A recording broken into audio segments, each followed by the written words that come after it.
I was talking to a friend the other day and they were asking me about the difference between spray foam insulation and batt insulation.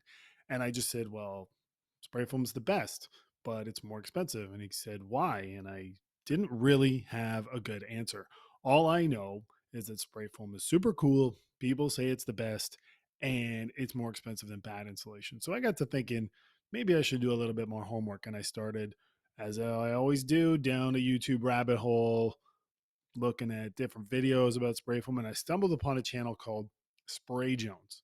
And I thought it'd be great to have somebody come on and talk about what is it that makes spray foam so great. And I was lucky enough to that Mike from Spray Jones was willing to do it. He and I ended up talking for about 2 hours. So there's not all of that in this, there's just a little bit, but it really gets to the meat of why it's better and why you should seriously think about doing it and what the payback time is about spray foam and what the difference is. So let's jump in and talk to Mike. I'm going to get right to the real question and we'll do it kind of as a two-parter. So what makes spray foam better than rigid or batt insulation, and what makes it worth the price you're paying for it?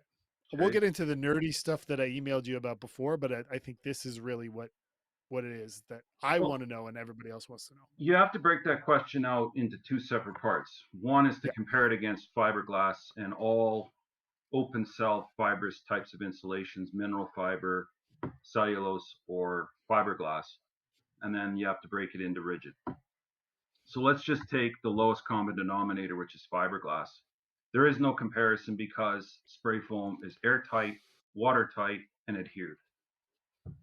So in Canada, I think it should be illegal to put fiberglass up against concrete in a basement. And that's just because it inherently cannot get wet. It cannot deal with moisture. So we create these bags and these poly systems that are flawed at a rudimentary level. And we're trying to keep the product dry inside of an environment that's in concrete, that holds moisture, that allows moisture to transmit through it. And we're trying to keep it dry and warm.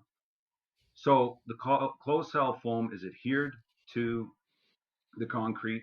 No water goes through it, no air goes through it, and it's bonded to the substrate. And when you're comparing it back to rigid, it's the time to install, the lack of fasteners, the lack of seams, and it's bonded. So if you've committed mentally to go rigid, then you're going to have to deal with all these seams in the concrete. You're going to have to deal with these irregularities, snap ties sticking out. You have to get that product in tight, intimate contact with the substrate. ASHRAE manual says a 3% void between your rigid insulation and your substrate accounts for a 15% reduction in its overall efficiency to do its job. So you're committed to trying to 3%, get this eh? 15%. 3% void, 5-time factor, 15%. So if you have Wow. rigid insulation that's not fitting tight, it's not doing its job. And then if you don't have it airtight at all the seams and all the penetrations and all the joints, dissimilar areas, then air is going to get behind there. Air is going to find something cold, and you're going to have water. So we've had rigid people call us and they say it's all coming down. We had it up and it's wet and water's coming out at the base, and it's that air leakage issue. And then fiberglass, well, goodness sakes, like it's just the problems keep going on and on and on. The only thing fiberglass has got going for it is it's absolutely the lowest common of what you can afford. You can't afford fiberglass, you can't afford to build. So what we are trying to do is give people a warm, dry, multi-generational purchase. That's what they're getting. They look at it as, well, does this cost me $3, $4, $5,000 to spray the basement? And I go, yeah, but you got to look at it how you're going to enjoy it. And then if you hand this down to your kids or anybody else, you're never going to need to replace that insulation, provided it was installed right the first time. Well, in our email talks, one of the questions and part of your videos that you talk about is like there's a waterproofing element to it as well, in the sense that if you're going to spray and you have fissures or something like that, it's going to force that water to find another home, which, maybe under your house or something like that. But at the same time, it's, you're not getting the same water pressure from the outside of your house. It's not going to bust through the spray foam. It's going to be a slow effect. So something that I'm really interested in as a product. If somebody were to ask me, that it does add to a waterproofing element of your Oh, 100%. foundation, right? 100%. Cinder block basement should absolutely be spray foam. Brick basement, stone field basement. And then the issue that we are seeing right now, and I'm going to have a video coming out in the next couple of weeks, but we're going to be doing the job this week. Totally soaking wet fiberglass basement, air leakage, frosted up the walls, frost bonded the batt to the concrete so that when he went to pull it away, it ripped and separated and left frozen fiberglass up against the concrete. Yep. This is very Yep. typical, very typical. And Did you you, just I think keep, you had a picture up of that, right? I sure do. It's on the community post Yeah, page. yeah, yeah. Yeah. So the place is devastated. The water's running down the walls. It's coming out. He doesn't have the basement fully finished yet. That's how he saw this. And we just remove those issues. I mean, the fly ash content is, in the last 15 to 20 years, is much higher in concrete than it was 35 and 40 and 50 years ago. So the concrete's more porous. It flows more moisture through it easily. It has less insulating properties, meaning it's far more susceptible to getting cold, staying wet. We see the corners frosted up. We see the top 2 feet or whatever's from grade level up, usually frosted. And the only way to deal with that is to stop warm, moisture laden air from coming in contact in a regular Canadian winter with the concrete. And that means going to a non permeable product. You cannot get the air through it and you can't get the water through it. So that excludes any kind of fibrous material right away.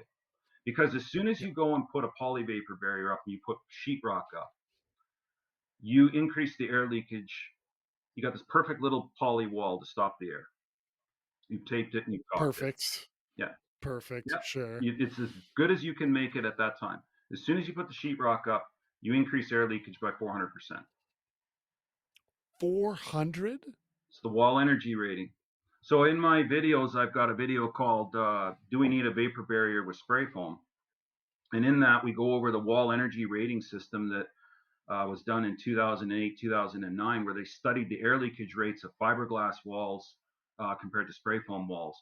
It was such a devastating report, and this is done by the National Research Council in Ottawa, that it's forcing them to change the code because the code mandates in Canada that you have an air barrier system. That means continuous stopping of Mhm. air from coming in contact with something cool.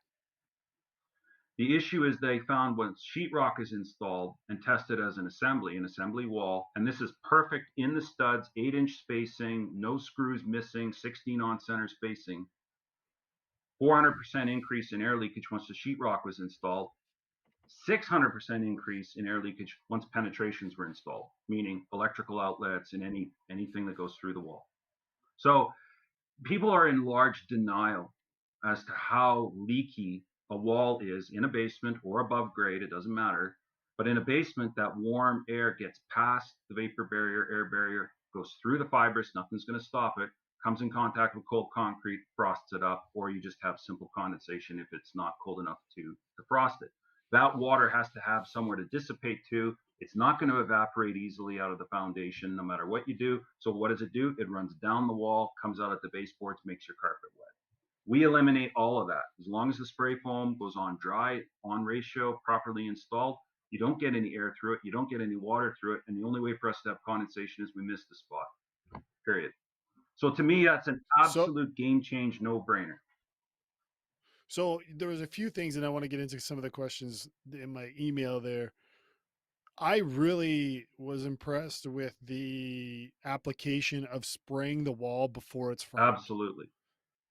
in order to get a continuous coverage up into the rim joist, into all your corners and all that.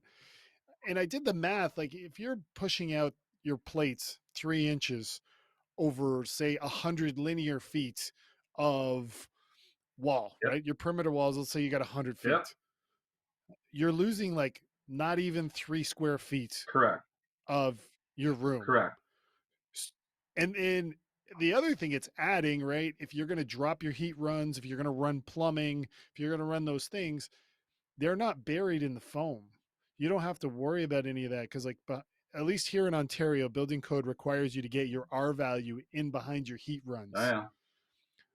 So then you either got to figure out a flatter duct or something to get it in there, or you got to put some type of R value. You're putting, I've seen rigid Right. foam, stuff like that done, you know. But if you're spraying the whole wall and then you're framing in front of it, I mean, I've run into it a number of times where the client decides they want to move electrical outlets. Well, if you've sprayed the stud cavities, you're not moving those Not outlets. easily. You know? Depending on how far No. the framing was to begin with. If Well, the thing is, I'm telling them like, look, you want to get a box in there. Now I got to cut channels into all this spray foam, and then I got to get the guy to come back and touch it up. And you're not just adding the cost of the electrical. Like if I want it to be like you say, if I want to eat with my eyes and I want it to look right, I'm putting in that extra work to get it there. And now your electrical, adding a plug, which is maybe $200, is now 600 because I need to fix all this so that I don't compromise this building system that I've put in place that was so expensive. Yeah, You know? absolutely. Yeah. So, Usually what we're finding is most walls, if they were framed by the builder, were framed to accommodate fiberglass. So a 3.5 inch stud yeah. cavity was already offset from the concrete 2 inches. So it's Mhm. accommodating a 2x6 batt.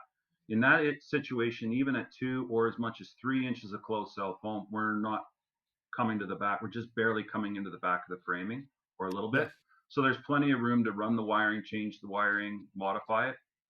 I don't If we ever have a choice, I want to spray before we frame. And the advice I give everybody is then take your marks and your measurements ahead of time because you've got a semi true point of reference with the concrete. You're not going to have much of a point of reference with the foam. Now, to any pro, Yeah. they can lay that out with a laser, no problem. But the average DIYer is going to sit there for 3 days and figure out what the heck do I do. So take your measurements, mark it off, even hilty down the plates as a point of hard stop reference, and we'll come up to the back of that plate, full value of closed cell foam all the way 360 around the basement. Then you frame up. Then you and your cousin and your buddies or whoever can come in, do the electrical, do the framing, do the final fit outs. All the while you're in a warm, Mhm. dry basement. You can take your time. So that's a really good way to And the other thing to take into account is a lot of times your foundation isn't plumb straight or never. square.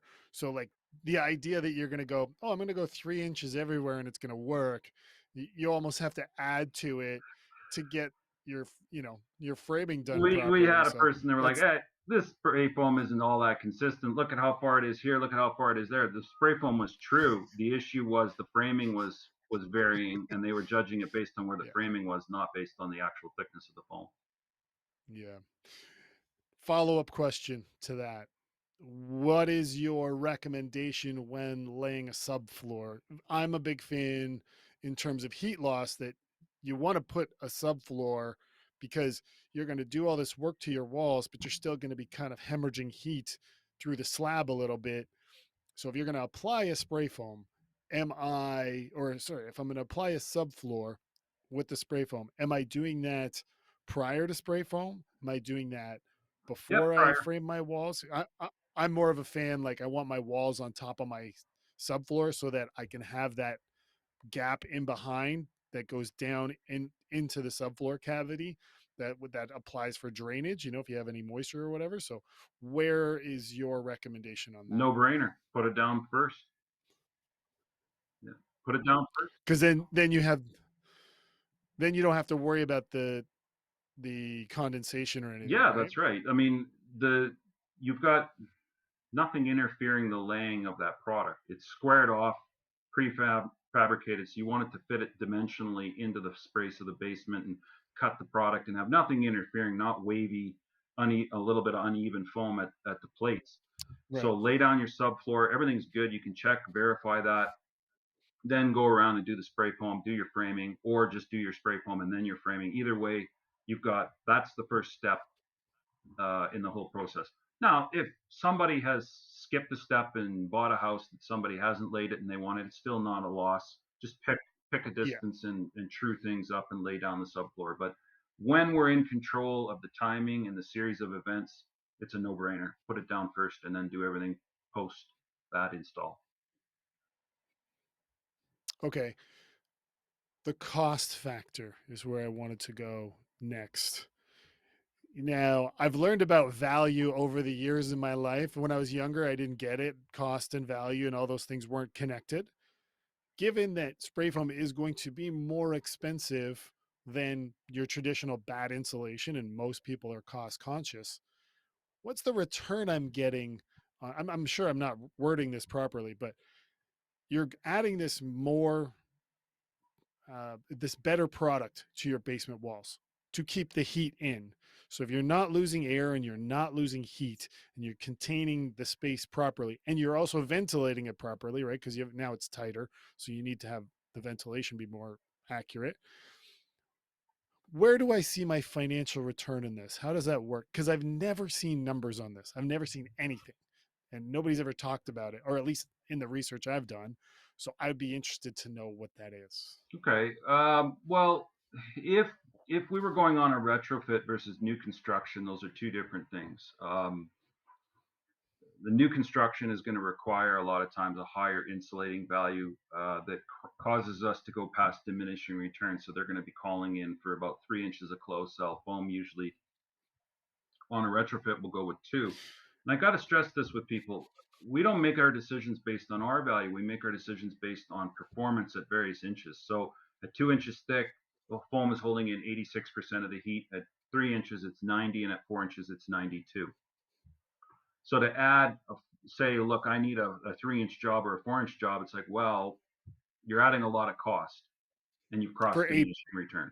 for 8% return. Correct. 8% performance Right. Okay. Yeah. increase. So on a standard 1,000 square foot basement, 8 foot walls, non walkout, I try to get the client to think in the terms of comparing it to rigid. If they were to go and buy styrofoam of some sort and install it, what would it cost? We're usually neck and neck, really close. If they're honest with fasteners, tapes, glues, and their time, Mm-hmm. I said you got to pay somebody. So even if you pay yourself $25 an hour to install it, what's it going to cost? We're in and out in one day. So if they add all those costs and are honest, they're probably right around the same price as what we are, generally. Okay, Mm-hmm. even if it's a little bit under, it's not by much. Maybe it's $800. If they're going to go batting or mineral fiber, we're probably $2,000 more to spray the basement on 1,000 square feet. Okay. So the question begs now, when do I get the $2,000 difference back? Well, I haven't seen a basement yet on 1,000 square feet that we will not consistently be at a low end, $500 to $600 annual on the cost of consumption for the house. So that's gas and power combined. We've lowered the consumption $600 a year just by spray foam in the basement. Quick question. You say 1,000 square feet. Is Yeah, that the size of the basement or yeah, is that footprint. the that's the footprint? Okay. That's not the wall coverage. Okay. Correct. So that's going to So be what if anywhere from it's your high 800, so to speak, your 890, all the way up to your 1,000, 1,100. That would characterize 1,000 square feet typically, right? right? So if you're going with a smaller basement, you're looking at a bit longer return, but you're still getting a return, right? Every year Absolutely. you're saving money on that. Especially you went over the numbers earlier of if you're using batt insulation, you know, the minute you put the board up and you start putting screws in it and then you start putting penetrations for electrical. I mean, I've taped a vapor barrier, and if you tape up your outlets and you leave it like that for a month before you put the board on, when you come back, some of that tape is separated, 100%. right? It's not an ideal application. Like if you think so, in Ontario, we are required, one, to Tyvek the exterior walls so that the insulation does not touch the concrete. And then once you get up into the joist runs up above, you're not really sealing it very well. All you're doing is kind of placing the poly and stapling it. You're not taping it, you're not caulking it, any of that, unless you really want to go real deep and start putting 2 layers of rigid foam because they've upped your requirements here for your basement, I believe, to R20. Right. If it's a new house, now you're R20. Yeah. So if I'm getting 400 or 600% air seepage once all of this is completed, that's a pretty big number. That if I'm going to think I'm going to spend an extra 2 or 3 grand and I'm going to get that back in 5 years, we'll say that's a pretty good return. Yeah, and um, so the gentleman that I've got coming up here that will be spraying this week, they they said, well, we're just trying to get people to absorb this cost. We like to use spray foam, but a lot of people can't get over the cost of it. And I've said to him, well, what's the cost when you've got all this frozen batt to your wall and you're ripping your basement apart? And he laughed and he goes, yeah, you're right. The issue with fiberglass is that everybody wants to roll the dice and assume they get away with it. That we're not going to have that moisture problem. My guy will do it better than the other guy. Well, we're starting to see No. time and time again they don't. It doesn't matter how well they've done it at the install stage. It's once the board goes on and then a few years goes by and you are getting air leakage behind there. So what is your longevity of using a basement space that's either damp, cold, or just flat out wet? Condensation. I had one builder that just eliminated fiberglass altogether out of any developed basement. If you were getting a developed basement through them, that was it. Spray foam was your only option. They weren't even going to talk about it. It was just built right into the cost of the house. So I have a real black and white view on this. I just don't understand. I don't care if the fiberglass was free. I wouldn't put it in my basement because I've seen too many issues with it. Even when you do everything right, there's just too many issues with it down the road. So let's go with a better product. At the very least, I'd use rigid insulation if I couldn't get a spray foam guy. And I'd glue and tape and can foam and probably spend a week down there fussing about everything. Or you bring a spray guy in and it's done in one day, maybe two on a real large basement. And then you've got that Well, comfort forever. with your R value, if with 2 inch rigid foam, you're only R10. You're in Ontario, you're not meeting code. Yeah, you're not. You're not. But here's the thing with R values. 1 inch or an inch and a half of rigid foam, it takes 22 hours to get through 1 inch. 1 inch, not an inch and a half, 1 inch. It takes 22 hours through the heat. See, the problem with the R value test is it only takes account for one type of heat loss. It takes only account of measurement of uh, conduction, not convection, and not radiant. So there's no air movement, no water movement in the R value test. And it shouldn't. It can't because you're measuring one type of heat loss, conductivity. So they want to determine a resistance value through conductivity. How conductive is it? And then what's it resisting? So if you are doing a hyper accurate test, you would want no valuation of moisture movement or air movement in your test. It would skew the results. The only problem is they've taken that one test for resistance conductivity and they have based all code on it. So it's not measuring 100% of the equation, it's Yeah. measuring 33% of the equation.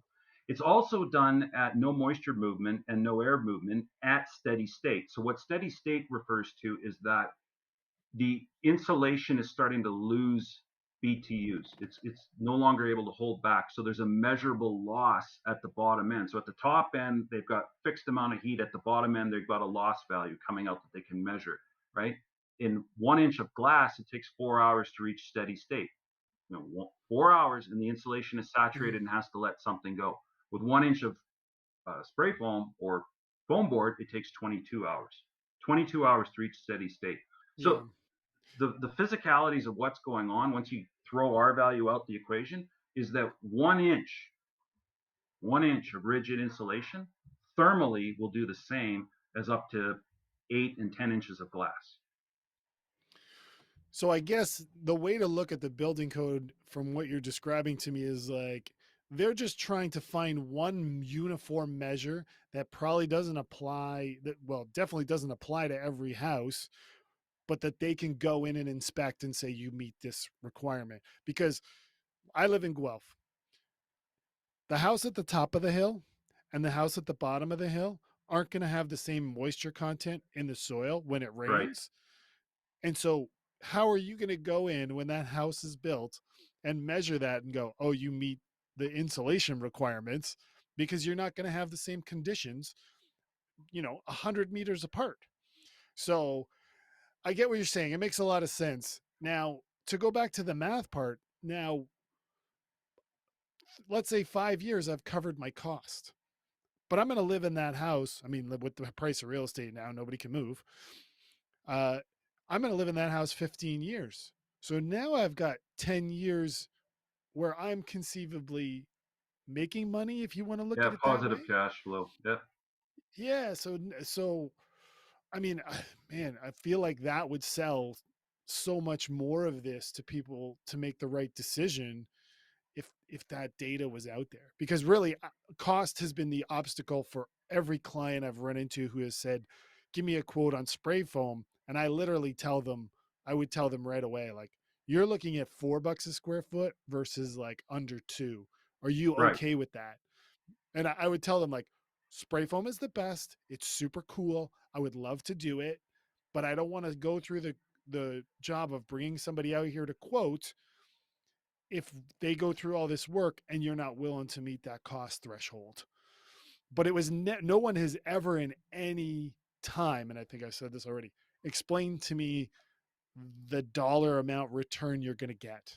Yeah, and the spray foam guys have to do a better job, and that's why the YouTube channel was created. Was one to dispel uh, improper installation problems that were scaring people off of foam. The second was improper information, just outright lies, myths, scaredy tactics in the industry to scare people off of foam. And then the third is to show our benefits, right? I'm really more about the positive side of things. So if we can start to show people, here's what you're going to have a problem with fiberglass. Here's, uh, we're not ragging on it. We're just showing you what its weak spots are. And there's a lot of weak spots.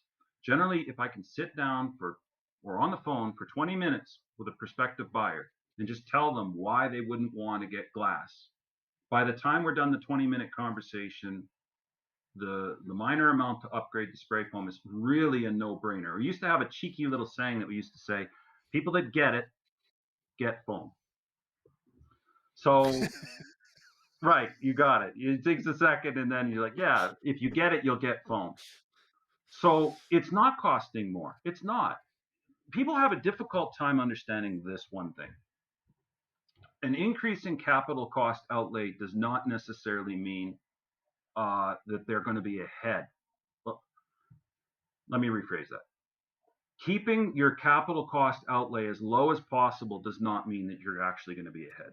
Right, right. Okay. And that's the idea of value, right? The Right. idea of getting value is not about cost, it's about return and quality kind of thing. So we've seen this with full spray foam houses, um, where they have gone and put an extra 14 or 15,000 on the budget for fiberglass or from fiberglass to spray foam, and the actual cost to operate the home is less than if they'd kept the capital cost $15,000 cheaper and paid higher utility costs, not to mention maintenance costs. So on a basement, it becomes full function. Like we end up making the basement the warmest room in the whole house. If it's fiberglass Yeah. upstairs and spray foam downstairs, it actually has a bearing on what kind of lighting they use. In the old days, you used to have pot lights. Now are usually mostly just going to be LEDs. But in those days, a large canister light would make the basement too warm. If they had 15 canister lights in the basement was too Yeah. hot.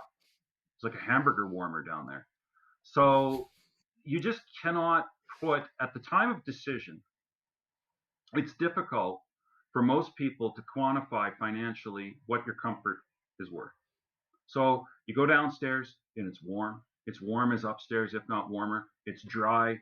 There's no musty smell. And all of your friends come over and comment, wow, this basement feels like no basement I've ever been in. What's that financially worth to you? Is that worth $100 or is that worth 2,000 or 10,000? Versus this basement is wet, damp, musty, and we got to do something about it. And they've racked Yeah, 60 or $70,000 of infrastructure cost on doing the fit out for that basement. usually the way I would describe certain things of value to people was 6 months from now, do you want to look back and wish you'd have done it differently? Right. Yeah, very true. Very You true. know, usually it was around little things like pot lights and things like that. When pot lights were expensive to do, and you know, you try to just say like, look, if you're going to live here a long time, you don't want to come down and go, I wish I'd have done something different, because you're going to do that every week. You know, at least once when you come down to wish you'd have done something different. I don't want to keep going. I'm going to nerd out too much, and we both probably have somewhere to be in the next little bit. So I really appreciate your time. I learned a ton from this. This was awesome. And I think what you're doing is great. I probably could have spent like 3 hours watching your channel, um, but I have kids, so I got to deal with them. Absolutely, man. Well, thank you. It's been interesting. This is a first for me, is to sit down face to face and sort of pull the curtain back and connect in a different way online. Up until now, it's all been behind the curtain, presenting the information in a controlled format, and this has been even more open source, Yeah, uh, with adding my face to it and like put a face to the name now. This is the voice you've been hearing for all these years, and so that's been a treat for me. I know that was a little bit of a choppy ending there, but I talked to Mike for like another 45 minutes or an hour on top of what we did about all kinds of things. And it was super fun for me, but it didn't really apply to what you guys wanted to know. So I kind of cut that out. Big thank you to Mike who did this. This is actually his first time putting his face out there on the internet. It's usually just his voice and his product. And I really had a lot of respect for his idea behind doing that. He's got like over 90 videos, and you should really think about, if you want to know more about spray foam, doing a deep dive into that. Uh, Again, big thank you to him. I hope this helped you. I know I really nerded out over a lot of the stuff, and a lot of these interviews are kind of just for me to learn different things and hope that you take something away for it. So, as always, thanks for watching and good luck on your project.